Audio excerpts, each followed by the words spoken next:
Ça fait bientôt une décennie que je fais de la vidéo, et au fur et à mesure que je pratique, je me rends compte que je laisse de plus en plus mon grand angle dans le tiroir. C'est une habitude que j'ai prise dans mes films, mais je me suis amusé à prendre un pas de recul et à me demander, mais au final, pourquoi je n'utilise plus de grand angle dans mes vidéos?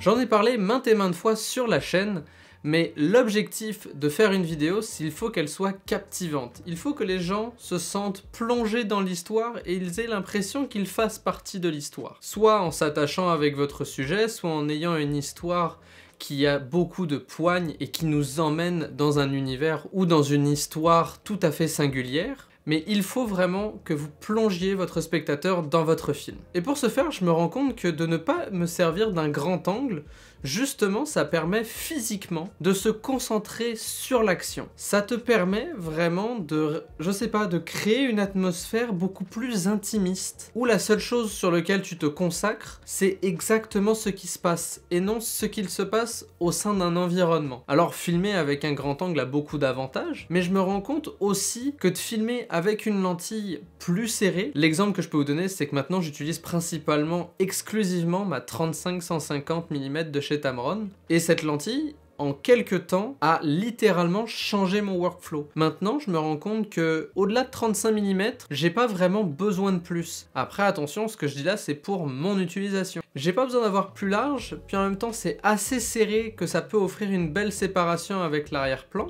Il y a juste assez de compression entre les différents plans pour rendre ça un petit peu plus cinématique. Moi, je trouve que d'abandonner les plans grand angle, c'est abandonner un plan où il se passe tellement de choses que le spectateur doit analyser l'ensemble de l'image. Justement, moi j'aime bien faire l'inverse et recentrer l'attention de mon spectateur sur les choses qui importent pour au final qu'il puisse mieux vivre l'histoire et avoir une expérience de visionnement complètement différente et à mes yeux beaucoup plus immersive. Fatalement, et ça c'est la nature même d'abandonner les grands angles, tu recentres l'attention sur ce qui est réellement important. Au même titre que ça permet de rendre la vidéo beaucoup plus immersive, recentre l'attention sur ce qui est réellement important, le cœur de l'émotion, les tout petites choses qui font que l'histoire a du sens. C'est vraiment quelque chose que moi j'essaye de faire le plus possible dans mes films parce que je trouve que ça aide grandement à la qualité de tout ça. Si j'utilisais des grands angles plutôt que des lentilles plus serrées, je pense que je perdrais cette direction que je donne au regard du spectateur. C'est une manière pour moi de contrôler comment le spectateur reçoit mon histoire, comment il voit les choses avancer, ce sur quoi il doit porter son attention, et je trouve que c'est aussi une manière pour moi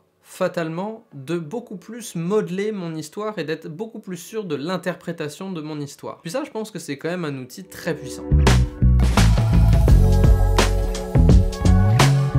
Là, attention, on est sur du subjectif, mais à mes yeux, je trouve que les plans les plus cinématiques ne sont pas des plans grand angle. Alors oui, je suis sûr que vous allez pouvoir me trouver des contre-exemples de grand angle super cinématiques, parce qu'il y a une très belle composition, et pour le coup, je serais complètement d'accord avec vous. Mais la plupart du temps, je trouve que les plus beaux plans, ce sont des close-up, que ce soit des visages, des mains en train de faire quelque chose. Ces derniers temps, je regarde beaucoup de vidéos d'artisans. Ce qui est important, c'est de les voir travailler la pièce. Et c'est justement de les voir travailler, de les voir agir avec leurs mains, de voir leur regard passionné en train de travailler, qui donne à l'ensemble ce sentiment de vraiment avoir une histoire, avoir une identité visuelle singulière. En même temps, ça va aussi un peu à contre-courant de ce que tout le monde fait, et je trouve que de cette manière-là, ce que je fais sort un petit peu du lot, en bien ou en mal, ça c'est à la discrétion de chacun, mais au moins, mes films ne ressemblent pas forcément à tous les autres films. Et ça, je trouve que c'est quand même important, c'est que ça développe mon image, mon traitement et un peu ma signature visuelle.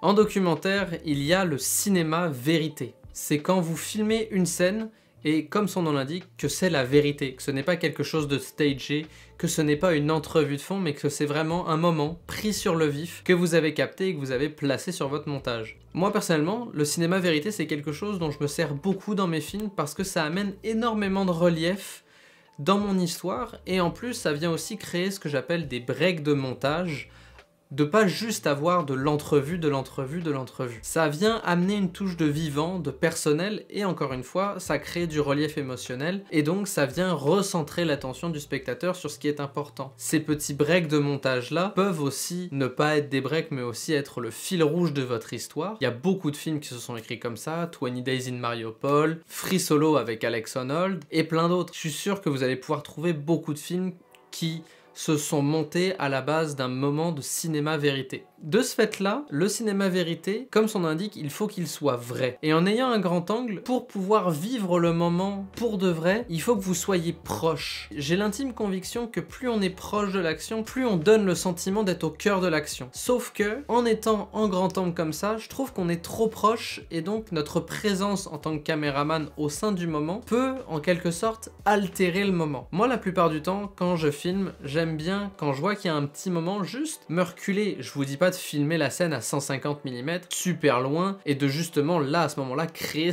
une certaine forme de détachement face à votre histoire, mais aussi à la manière de la raconter. Mais déjà, juste d'être à 35 mm et de reculer un petit peu, pour peu que vous ayez un lavalier, vous allez à la fois avoir une très bonne captation sonore parce que vous allez avoir le lavalier, ce qui est quand même très important pour du cinéma vérité, mais aussi vous allez être un peu plus en retrait du moment. Et en étant un peu plus en retrait de ce moment-là, vous allez pouvoir laisser ce moment-là agir. Comment il doit se dérouler, ça ne vous appartient pas. La manière dont il va se dérouler, ça va être la manière la plus vraie possible et vous allez pouvoir la capter de la meilleure manière possible en étant justement en ayant ce léger recul-là. Dans mes projets corpo, c'est aussi une astuce que j'utilise très souvent de filmer des plans comme ça, avec une longueur focale beaucoup plus grande, et ça a très souvent un effet waouh chez le client. L'effet waouh que ça donne chez le client, c'est que en fait, lui avec son téléphone, il peut les faire les plans larges. Ça va pas forcément avoir la même qualité, mais de nos jours, la plupart des téléphones récents font de la très bonne vidéo pour la taille de ce que c'est. Enfin, je suis désolé, mais ça tient dans une main, et ça peut faire de la 4K, du ralenti, ça peut faire plein de choses. Donc, en faisant des grands angles, vous n'apportez pas forcément quelque chose de nouveau. Quand vous allez justement chercher ces petits détails-là, avec en plus la qualité d'un capteur beaucoup plus gros sur une caméra de cinéma par exemple, et bien là, cet effet waouh, il est décuplé parce que vous permettez au client de voir ce que lui n'est pas en mesure d'aller capter. Et donc de un, ça vous permet à vous d'augmenter aussi la valeur de vos services, au sens que vous amenez une qualité nettement supérieure si vous amenez quelque chose que le client ne peut pas faire par lui-même, fatalement, sinon il ne vous aurait pas engagé pour ça. Mais aussi et surtout, vous amenez, encore une fois, une profondeur à votre histoire, une dimension beaucoup plus vivante. Et vous venez, par exemple, si c'est une vidéo de produit, recentrer énormément l'attention là-dessus. Cet effet waouh, je le vois dans beaucoup de mes contrats et la plupart du temps, c'est lié au fait que j'utilise une lentille, mais surtout que je l'utilise à bon escient. C'est sûr que vous pouvez utiliser un grand angle et en l'utilisant à bon escient, en ayant la bonne composition ou le bon mouvement de caméra, ça vient véhiculer l'émotion parfaite. Mais encore une fois, le client, lui, peut faire des grands angles. Peut-être qu'il ne peut pas les faire avec la même qualité, mais il peut les faire. Donc essayez d'amener quelque chose de nouveau, justement en resserrant votre champ de vision et en utilisant des focales beaucoup plus longues.